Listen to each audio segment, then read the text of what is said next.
নমস্কার বন্ধুরা, নিশ্চয়ই সকলে খুব ভালো আছেন। আজকে আবার একটি শীতের রান্না নিয়ে আমি চলে এসেছি। এই রান্নাটির নাম হলো চিংড়ি পালং।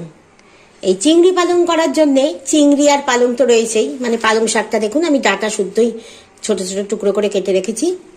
আর এখানে নিয়েছি বেগুন, কুমড়ো, আলু, টমেটো আর কাঁচা লঙ্কা তো রয়েছেই। আপনারা তো পুঁই চিংড়ি খেয়েছেন।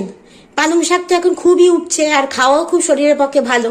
তাই এক এক দিন এক এক রকম করে সেটা রান্না করে খেলে খুবই ভালো হয়। এমনি নিরামিষ যে পালং শাকের তরকারি, এছাড়াও ডাল দিয়েও করা যায়। আগামীতে আমার সঙ্গে আপনারা থাকবেন, পালং শাকের বিভিন্ন রকম রেসিপি আপনাদের সঙ্গে শেয়ার করব। কড়াইটা গরম হয়ে গেছে, এবার আমি এর মধ্যে দিয়ে দেবো একদম অল্প একটু তেল। তেল আমি খুব কমই দিই। আর এখন তো অনেক রকম খাবার খাওয়া হয় শীতকালে, তাই যেগুলোতে তেল কম দিলেও চলে সেইগুলো যদি একটু কম দিয়ে রান্না করা হয় তাহলে একটু বেগুন ভাজা বা একটু অন্য কিছু ভাজা আইটেম খাওয়াই যায়।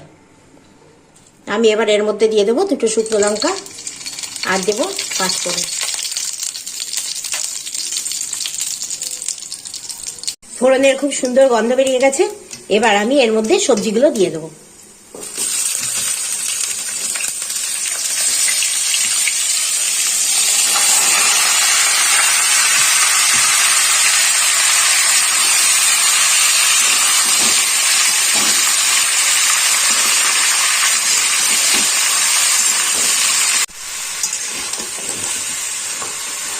সবজিগুলো দেখুন একটু ভাজা মতো হয়ে গেছে। এবার আমি এর মধ্যে দিয়ে দেবো টমেটো কুচি।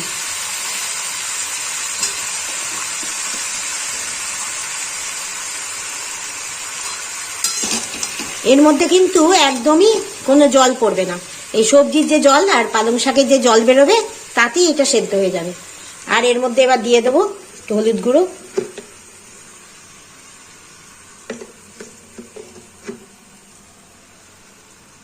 দেবো লঙ্কার গুঁড়ো।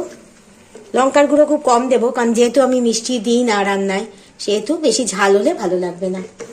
আর এর মধ্যে দিয়ে দেবো এই চিংড়ি মাছগুলো।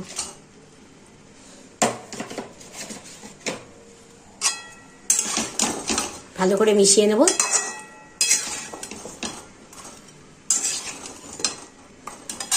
এবার এর মধ্যে দিয়ে দেবো নুন।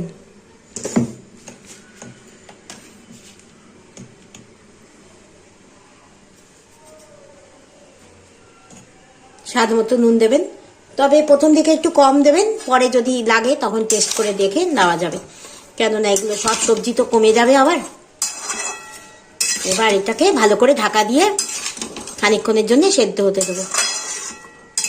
এই সবজিগুলো অর্ধেকটা সেদ্ধ হয়ে গেলে তখন শাক দেবো, নয়তো আগেই যদি শাকটা দিয়ে দিই তাহলে শাকটা একদম নেতিয়ে যাবে।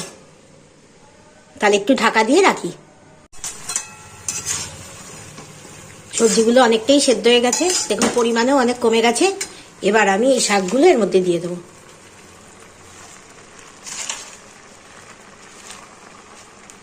একটু করে দিয়ে আর একটু করে নাড়িয়ে দেবো, মানে ওপর নিচ করে দেবো, যাতে শাকটা মজে যায় আর সবটা দেওয়া যায়।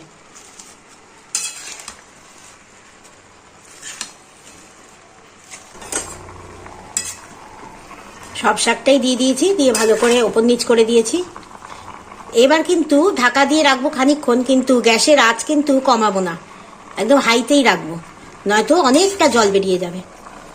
কারণ সবজিটাও প্রায় সেদ্ধ হয়ে এসছে আর শাক তো বেশিক্ষণ লাগে না, বিশেষ করে পালং শাক। দেখুন এর মধ্যেই কতটা জল বেরিয়েছে। এই জলটা শুকিয়ে গেলেই রান্না হয়ে যাবে।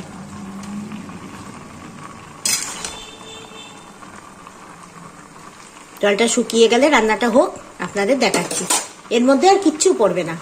ধনেপাতা দিতে পারেন ইচ্ছে হলে, আবার নাও দিতে পারেন। চিংড়ি মাছ যেহেতু দেওয়া আছে, ধনেপাতা দিলে চিংড়ি মাছের গন্ধটা অনেকটা ডমিনেট হবে, তাই আপনাদের ইচ্ছে হলে দেবেন। অনেকেই তো পছন্দ করেন ধনেপাতা, আর বিশেষ করে এই শীতকালে ধনেপাতার গন্ধ সবকিছুতেই খুব ভালো লাগে। জল শুকিয়ে গেছে, একদম রেডি। কতটা শাক দিয়েছিলাম দেখুন, এখন একদম কমে একদম অল্প হয়ে গেছে। এই জন্য নুনটা একটু দেখে দেবেন। এবার আমি এর মধ্যে দিয়ে দেবো ধনেপাতা। এইটা অপশনাল, যারা ভালোবাসবেন তারা দেবেন, যারা শুধু চিংড়ির গন্ধটা রাখতে চাইবেন তারা দেবেন না।